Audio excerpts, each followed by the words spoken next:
Kan yang paling berhak melarang itu yang berkuasa. Pak Kecik pegat surat siapa? Homo tak boleh tinggal di kampung Lancang Garam, usir. Selesai. Satu tanda tangan Pak Kecik. Ya. Ustaz mau 1000 ustaz berkoar-koar, kalau tidak ada tanda tangan tak bisa. Makanya kuat sekali, kekuatan pemimpin itu kuat sekali. Penduduk kuburan yang sesama mukmin, calon penduduk surga, itu setiap pagi dan petang disuruh nonton bareng. Hadis Nabi riwayat Muslim, disuruh nonton bareng semua penduduk kuburan yang mukmin yang berada di alam barzakh, setiap pagi dan petang disuruh nonton bareng. Apa yang ditonton? Surga. Assalamualaikum warahmatullahi wabarakatuh. Banyak sekali pertanyaan jamaah, Ustadz kasih kami channel untuk kajian anak-anak muda.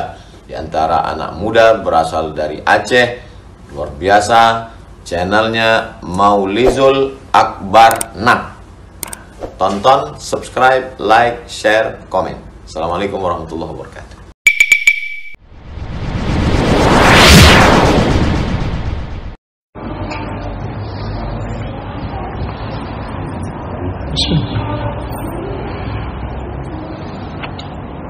Assalamualaikum warahmatullahi wabarakatuh. Innal hamdalillah nasta'inuhu wa nastaghfiruh wa na'udzu bihi min shururi anfusina wa min sayyiati a'malina. Man yahdihillahu fala mudilla lahu wa man yudlil fala hadiya lahu. Asyhadu an la ilaha illallah wahdahu la syarika lah wa asyhadu anna Muhammadan abduhu wa rasuluhul karim. Allahumma salli wa sallim ala nabiyyina wa sayyidina al-Mustafa Muhammadin wa ala alihi wa ashabihi ajma'in. Amma ba'd. Rabbi shrah li sadri wa yassir li amri wahlul 'uqdatam min lisani yafqahu qawli. Segala puji bagi Allah, kemudian salawat dan salam pada Rasulullah, pada keluarga dan seluruh sahabat-sahabatnya. Bapak Ibu jamaah salat maghrib dan isya yang Allah muliakan insyaallah.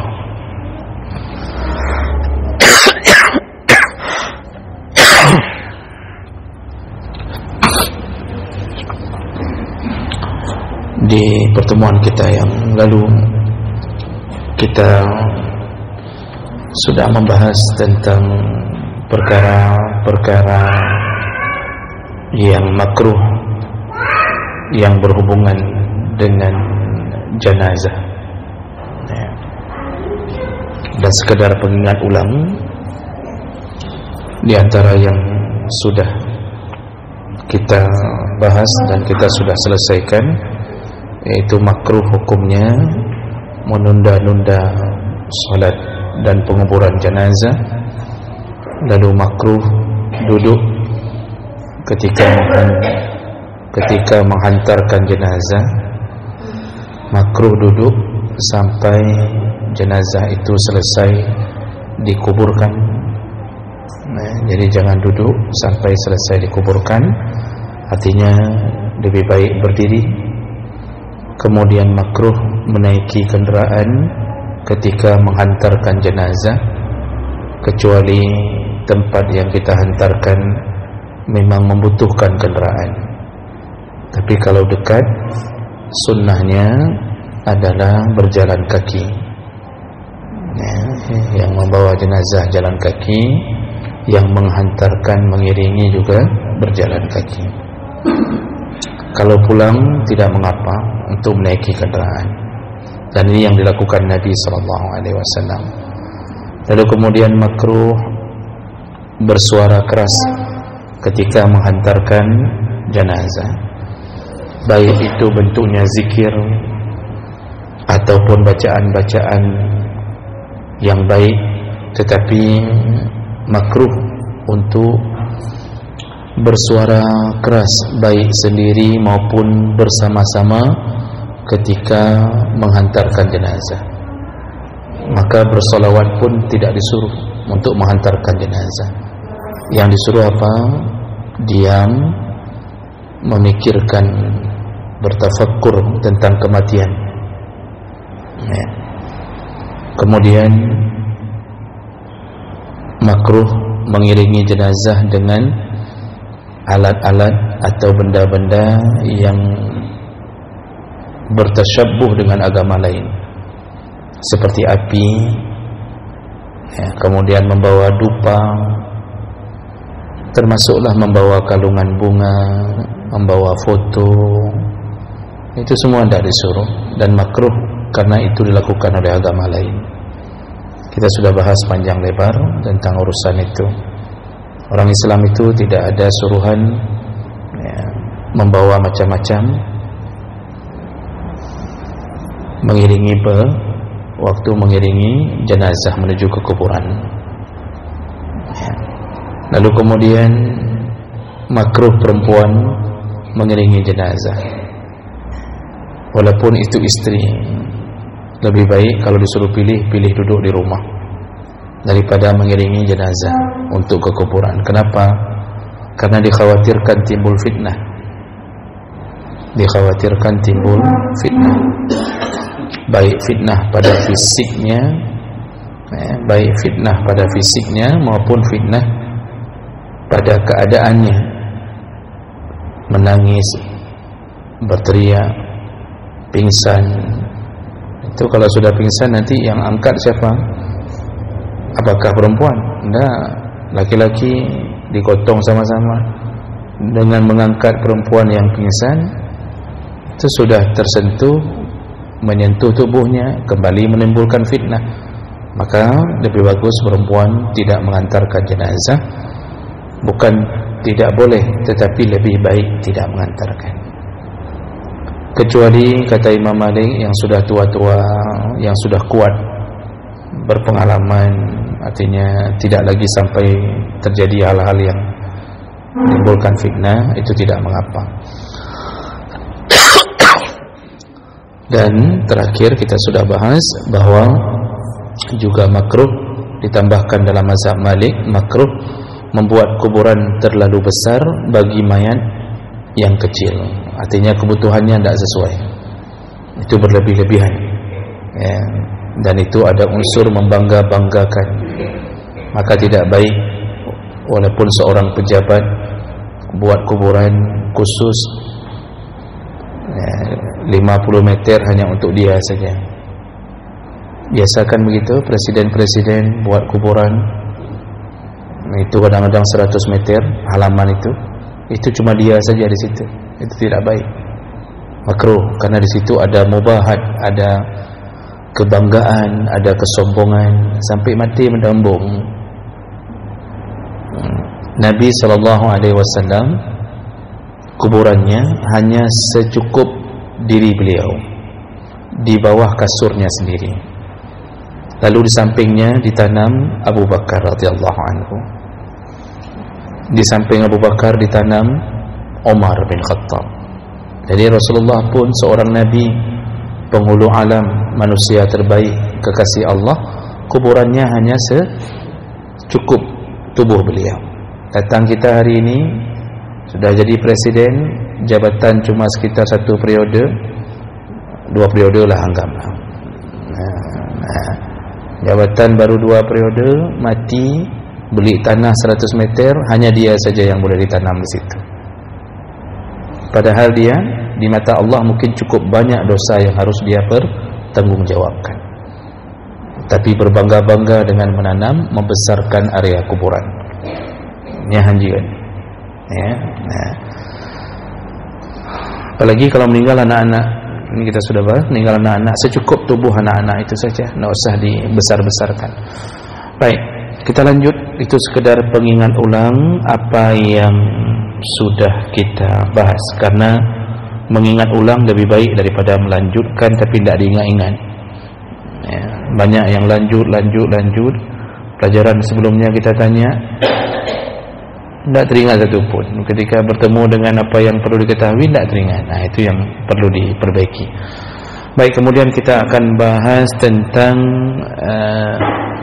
hukmu ad-dafni, yaitu hukum seputar menguburkan. Jadi kita sudah selesai masalah solat, itu sudah banyak kita bahas, ya, berbagai macam sunnah solat, rukun solat jenazah, sunnahnya, kemudian makruhnya, kemudian kita sudah bahas solat gaib, bagaimana bolehkah solat di atas kuburan, kita sudah bahas Bapak. Ya. Yang mudah-mudahan walaupun tidak bisa diingat semua, paling kurang terbayang. Kita masuk ke judul berikutnya tentang proses penguburan. Ya.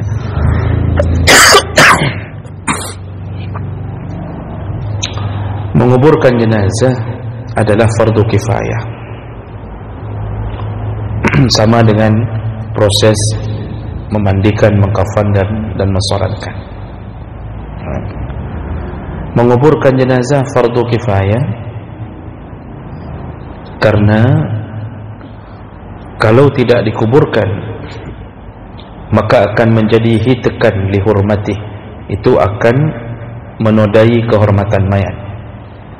Jadi mayat kalau kita telantarkan dalam keadaan normal, kita telantarkan, maka satu kampung dosa, mulai dari Pak Kecik, Kadus, Pak RT, RW, Mandum, Duk, Mbak Lungki, Gampung, semua dosa kalau menelantarkan mayat tidak dikuburkan.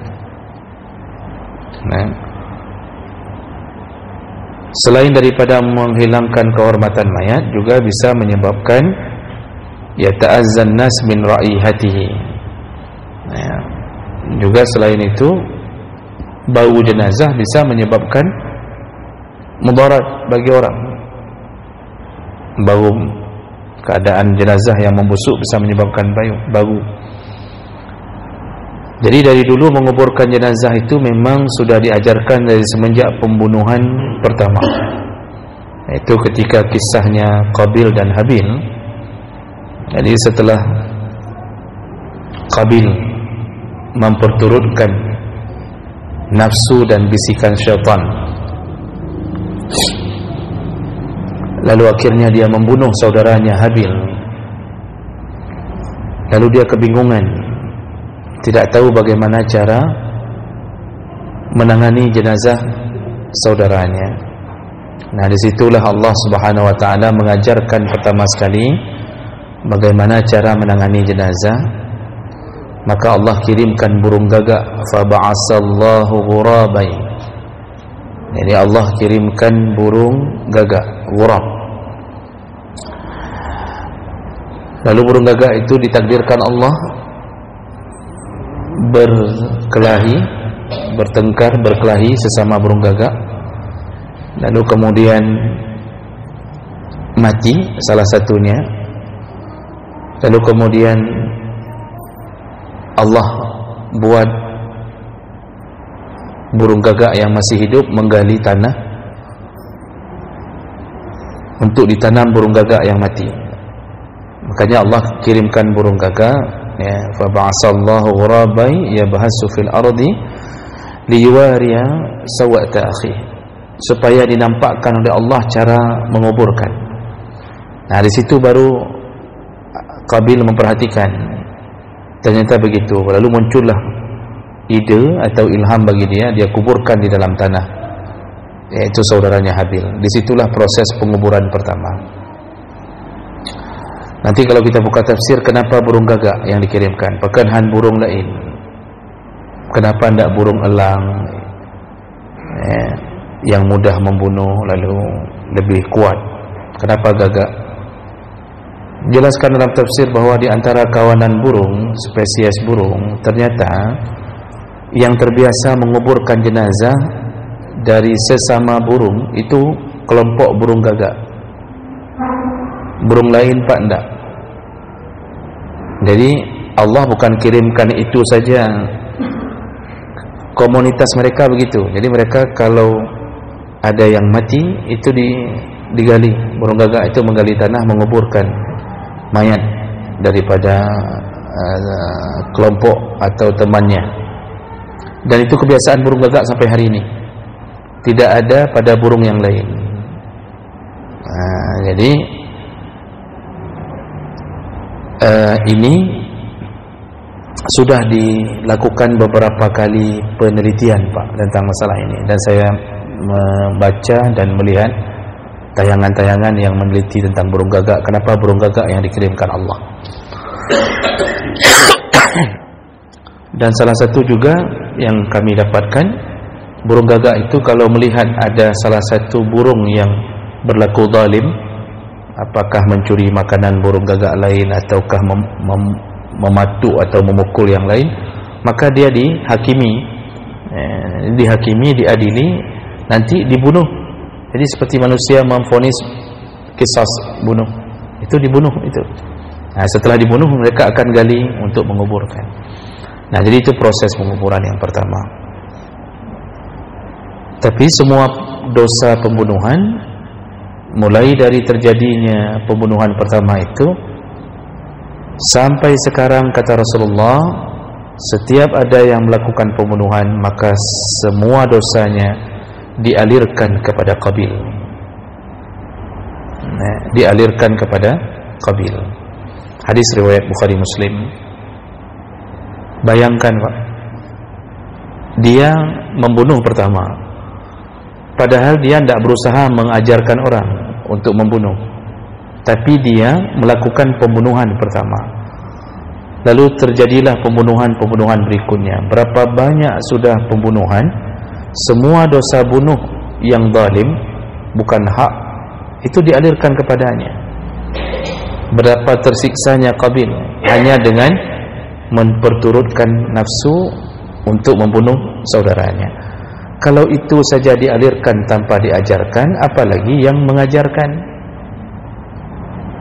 Makanya mengajarkan satu keburukan di kampung, mati, semua keburukan itu dilanjutkan oleh orang, semua dosa dikirimkan kepada yang mengajarkan,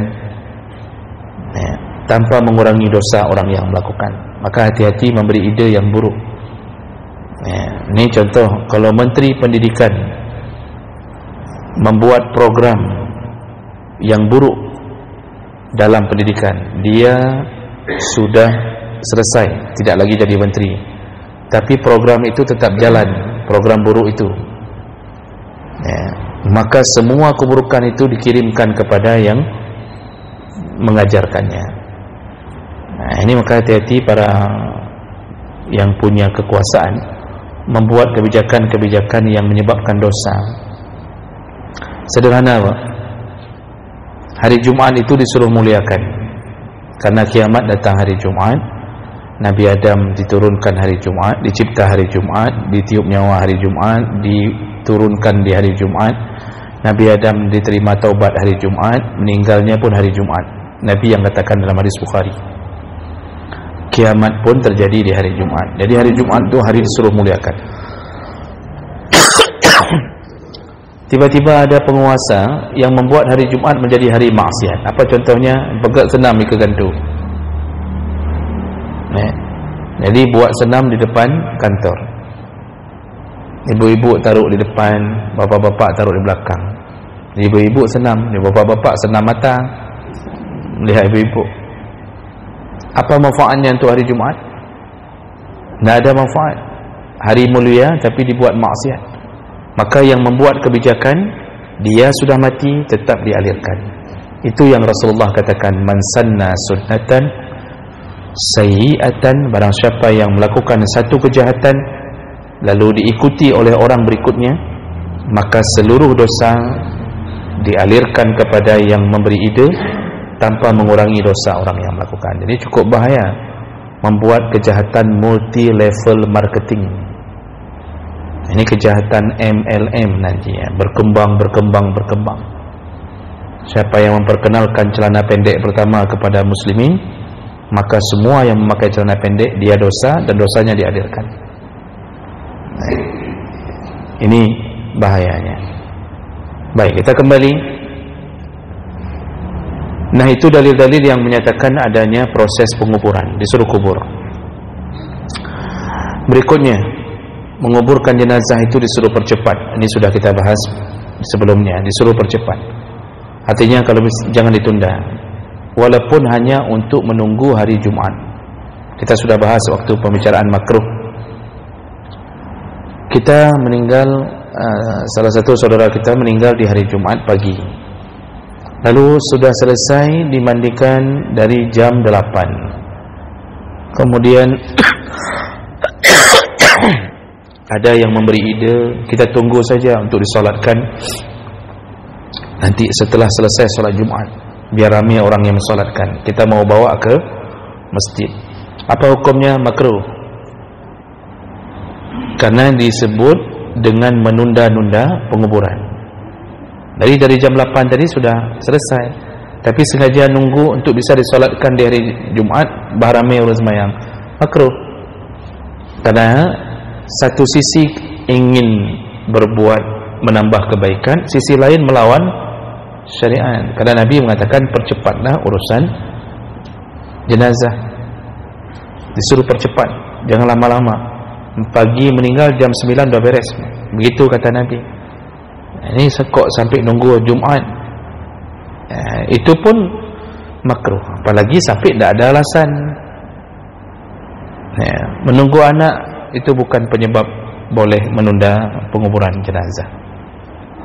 Disuruh percepat, karena jenazah kalau dia orang saleh, kata Nabi, dia berharap agar segera istirahat dari atas dunia. Kalau dia orang buruk, maka kita tetap disuruh percepat agar kita yang cepat istirahat dari kejahatannya. Jadi mesti pancuri mati. Nya baga-baga aja ni mai bang. Nak sempong julang kubur.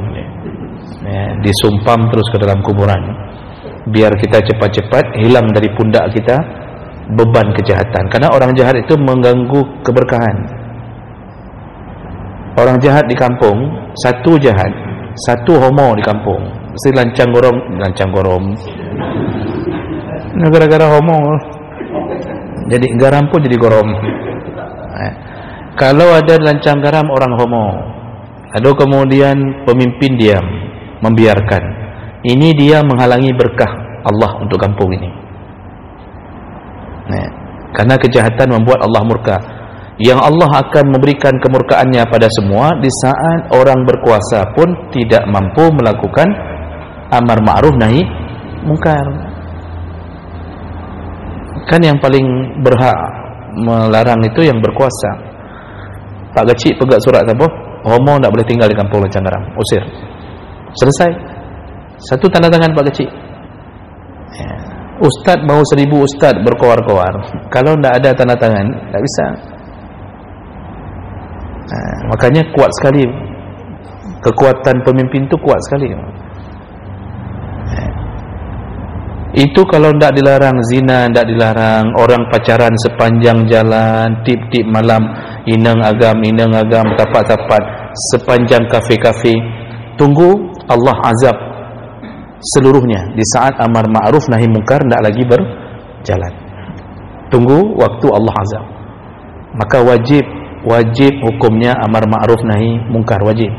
Tak boleh biarkan keadaan itu berlalu-lalu. Orang main cewek sepanjang jalan, main cewek sepanjang jalan. Itu malam minggu kemarin saya keluar, saya sudah setahun tak pernah keluar malam minggu Pak, serius tak pernah saya keluar malam minggu. Karena saya punya cewek sendiri di rumah. Malam kemarin saya keluar karena harus kunjungi orang di rumah sakit di Kesrem. Masya Allah, luar biasa. Sepanjang jalan, di samping-samping jalan bertumpuk laki perempuan, ada yang berduaan, penuh, luar biasa. Dan mau kita tegur, kita tak punya kuasa, tak punya daya. Saya ketua MPU, bukan kecil, bukan dosen aja bukan PNS. Mana ada orang pegang, Pak. Jadi apa yang bisa saya lakukan cuma berdoa sama Allah, semoga Allah selesaikan urusan ini. Tapi yang jadi masalah adalah ketika yang berkuasa tidak berbuat, itu bahaya. Itu bahaya. Orang takut, Pak, kalau sama orang kampung. Kalau orang kampung yang bangun bersama-sama, itu larang semuanya, urang jajak aja, tinggal gertuk-gertuk dua ke. Ada sekelompok orang kampung saja mengatakan, ini ngapain di sini? Ini ngapain kok berdua-duaan ini? 2 kali, 3 kali, itu orang tidak berani buat lagi. Tapi kalau kita malah yang duduk di situ, tidak apa-apa, bukan terus tidak apa-apa. Yang penting setoran lancar, hana masalah. Ini hati-hati, tunggu saja waktunya, tunggu habis. Karena yang saya lihat ini sudah merajalela di kota merajalela sekali maksiat di sepanjang jalan, Pak, sepanjang jalan. Allah alam, hanya Allah yang mampu mencegah. Nah, jadi kenapa sampai ke situ? Apa saya bilang bosan? Itu pulih begahnya oleh kau kan. Disuruh percepat bawa jenazah. Kalau buruk pun jenazah itu disuruh percepat, biar hilang dosa yang ditanggung oleh kita. Nah, begitu. Kemudian waddafnu fil maqbarah afdal lianna Nabi sallallahu alaihi wasallam kana yudaffinul mauta bil baqi'. Ini pertanyaan yang minggu lalu. Menguburkan jenazah di pekuburan umum itu lebih afdal. Menguburkan jenazah di pekuburan umum itu lebih afdal. Kenapa? Sepanjang hidup Nabi kalau ada sahabat yang meninggal, yudaffinul mauta bil baqi'. Nabi selalu membawa jenazah ke baqi'. Jadi kan pertanyaan kemarin, boleh tidak kubur di depan rumah masing-masing, belakang rumah? Boleh, nanti disebutkan, cuma tidak baik. Paling baik itu di kuburan umum, kuburan kaum muslimin, yang umum, berdasarkan amalan Nabi selama hidup dikuburkan di menguburkan jenazah, bawa ke baqi'. Maka baqi' itu, Pak, itu dari masa Nabi dipakai, makanya diperluas terus.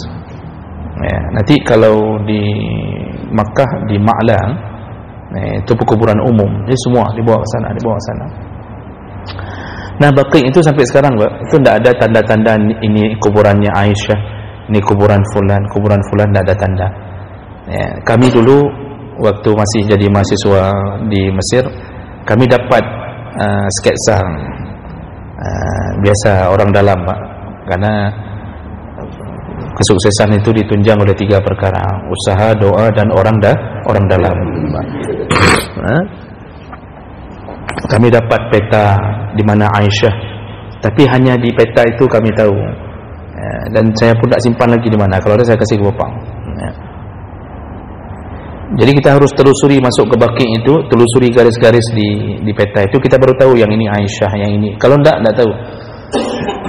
Sahabat-sahabat selain Ali bin Abi Thalib, itu rata-rata dikuburkan di situ. Abu Bakar sampai Rasulullah, Umar sampai Rasulullah, Utsman di baqi'. Ali tidak tahu di mana kuburannya. Ali sampai sekarang tidak tahu di mana kuburannya, karena Ali disuruh sembunyikan.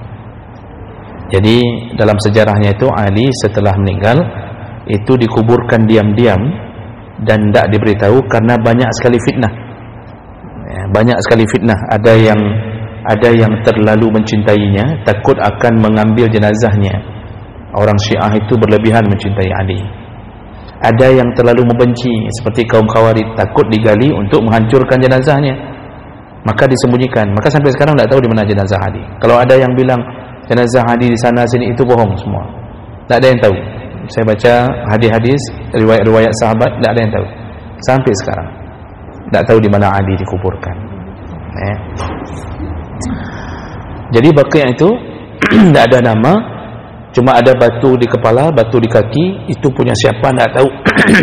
Tujuannya salah satunya adalah pertama, memang begitu proses sederhananya kuburan, karena kita akan melanjutkan hidup yang abadi itu alam setelahnya. Tak penting menghiasi kuburan itu. Yang kedua, untuk menghindari fitnah. Kalau sempat dikasih nama apa? Kalau sempat dikasih nama Aisyah, habis tanah Aisyah apa? Siapa yang datang umrah masuk ke situ, ambil bungkus sedikit. Ada jutaan orang bungkus. Nanti taruh di depan pintu tanah Aisyah. Itu habis itu. Dulu waktu ada rumah Nabi saja, sebelum dijadikan pustaka di Babus Salam, itu banyak orang tak tahu rumah kelahiran Nabi itu di depan Babus Salam. Sekarang sudah jadi maktabah pustaka, tempat mengumumkan sandal hilang, barang hilang, di situ ditaruhnya. Itu kuburan, itu tempat Nabi lahir. Cuma dirubah supaya, karena pengalaman orang datang ke situ tawaf. Ya, tawaf di rumah Nabi itu, di rumah tempat kelahiran Nabi. Lalu ada yang mencakar-cakar dinding bawa pulang. Ini. Makanya banyak yang dirubah-rubah, bukan karena ingin menghilangkan sejarah, tapi untuk menghilangkan khurafat dan amalan-amalan yang tidak benar.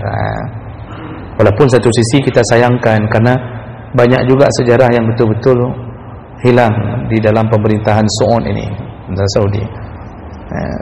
Rumah Khadijah diratakan, kemudian banyak yang kita kehilangan sebenarnya. Nah, jadi menguburkan jenazah di pekuburan umum itu lebih utama, lebih baik. Kenapa begitu?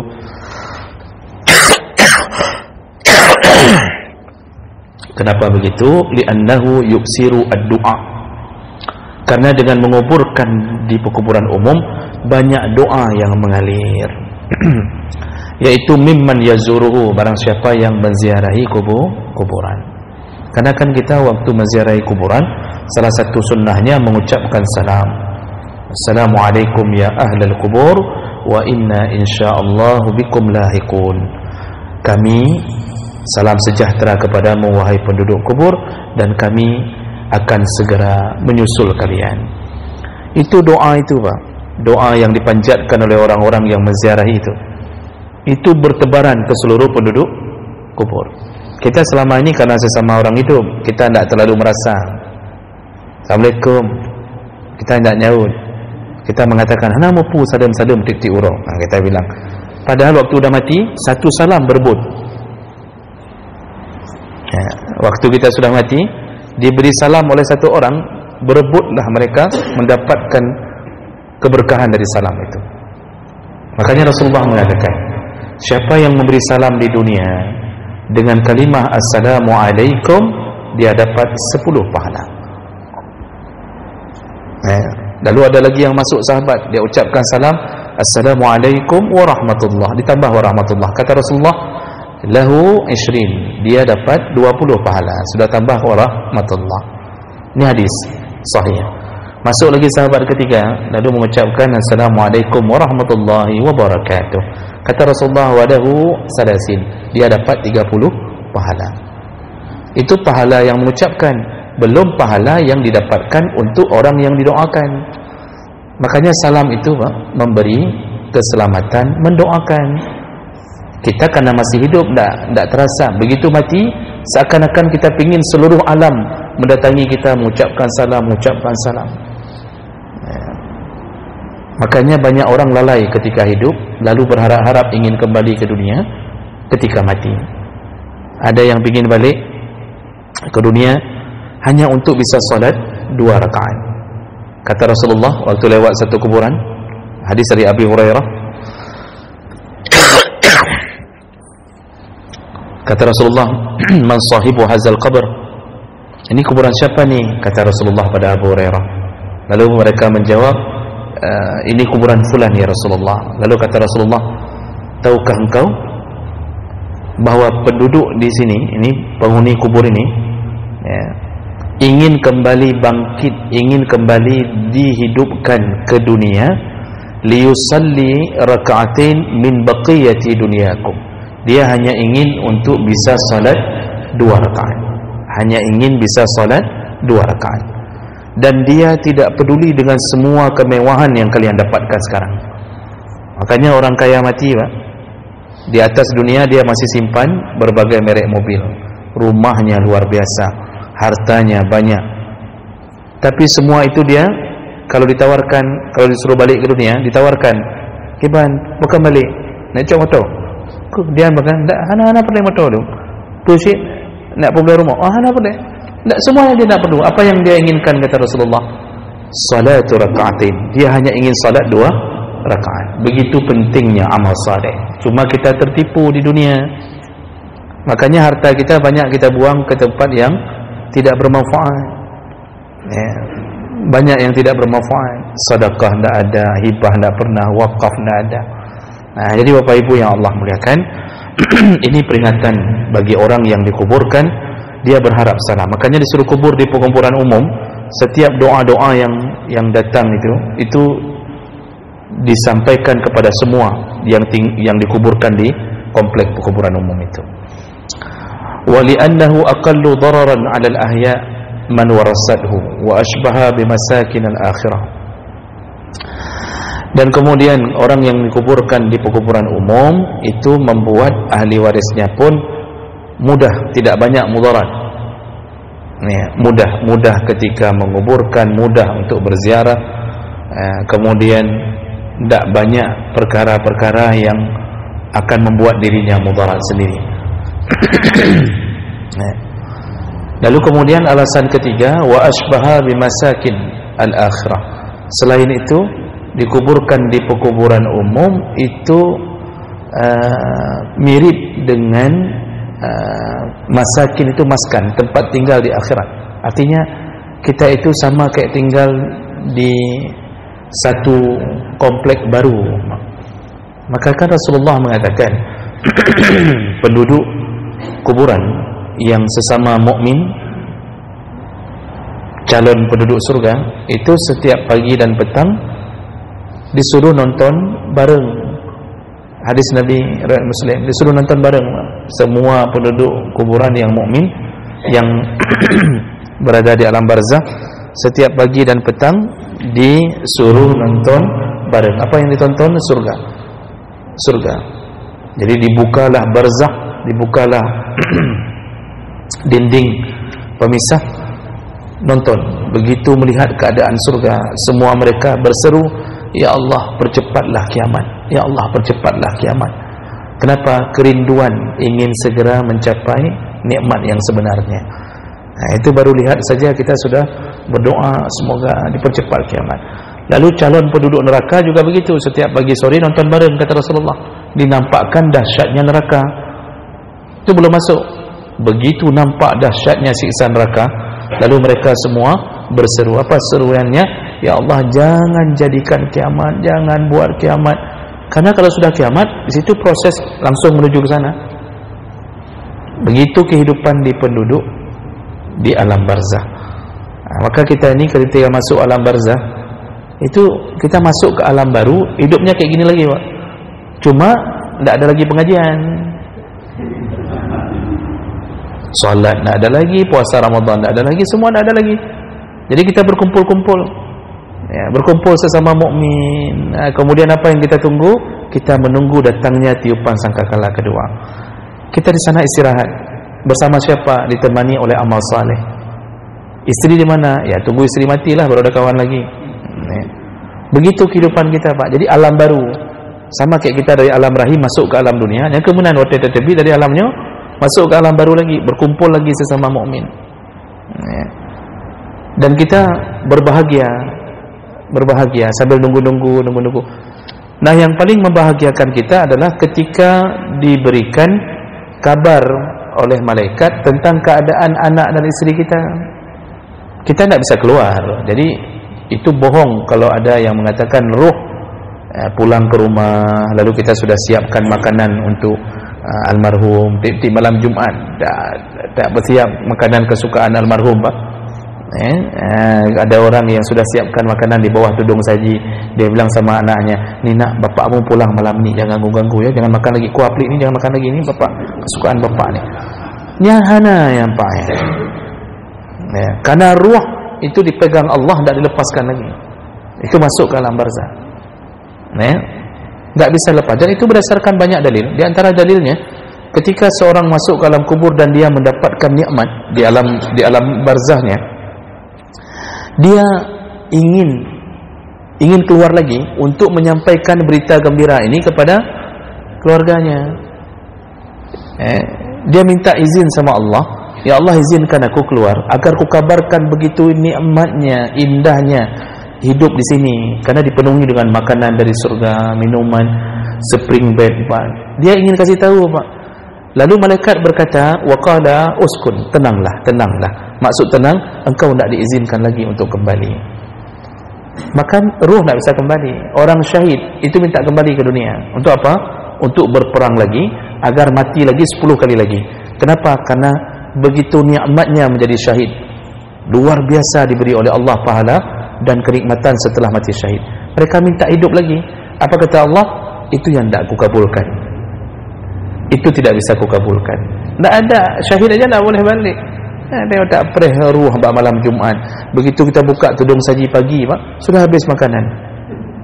Siapa yang makan? Miong. Atau diganggu setan. Yang begitu-begitu nanti diganggu setan, truk jin. Makanya hal-hal begitu jangan buat. Nanti tengah malam tiba-tiba ada yang buka tudung saji, makan di dapur, lalu mamaknya bilang dalam kamar, "Kaiwo, ayah kaguwo." Kaguwo ayah, ini likut. Jika angin saja. Ada anak yang berani lihat ayah pulang. Jangan buat cerita yang macam-macam yang tidak ada sama sekali, Bang. Itu tidak ada cerita itu. Makanya kita ini banyak cerita-cerita aneh-aneh kita buat, Bang. Mungkin banyak kali nonton filem Suzana yang kenyang. Nah, jadi jemaah menurut Allah Subhanahu Wa Taala lebih baik kuburan di kuburan umum. Sedikit lagi, kemudian bolehkah kuburkan di dalam rumah? Ad-dafnu fil buyut? Jawabannya yajuz, boleh, tidak diharamkan. Ad-dafnu fil bait, tidak diharamkan menguburkan di dalam rumah, tetapi makruh, tidak disukai.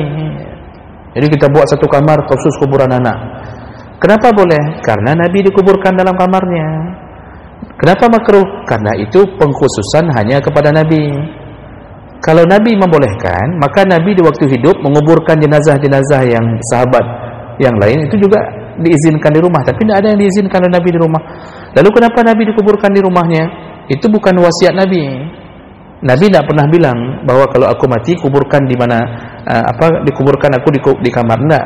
Cuma Nabi pernah bilang para nabi dikuburkan di mana meninggalnya. Di situ Abu Bakar yang menyelesaikan masalah. Waktu itu kan kuburan Nabi, waktu itu Nabi pas meninggal, itu mau ada yang usulkan bawa kembali ke Mekah. Disuruh bawa ke tanah kelahirannya. Ada yang mengusulkan ini macam-macam.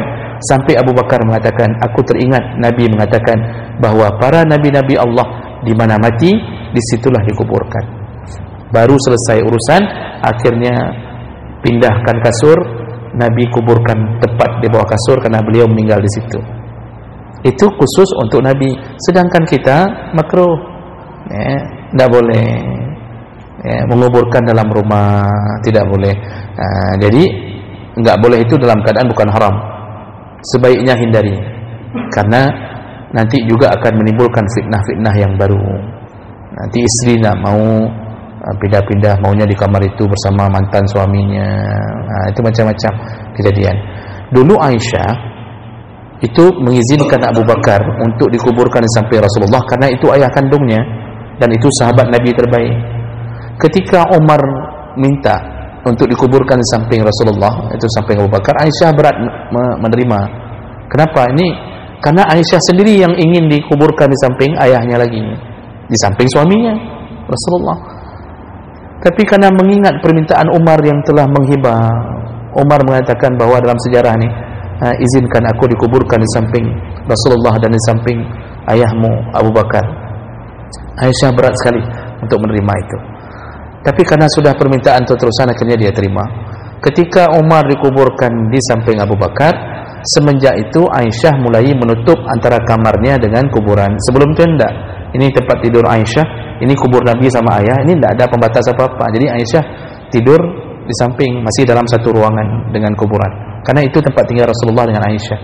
Begitu Umar ditanam samping Abu Bakar, Aisyah langsung buat gorden, langsung buat penutup. Kenapa? Aisyah mengatakan karena sudah ada orang lain yang bukan mahramnya berada di rumah itu.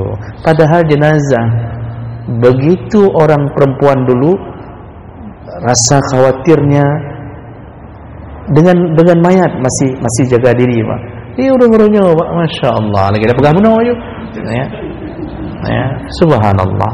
Nah, jadi Bapak Ibu boleh kubur di rumah, tapi tidak baik. Makanya di depan rumah, belakang rumah itu termasuk yang dimaksud di rumah, tidak baik. Bagus di pekuburan umum.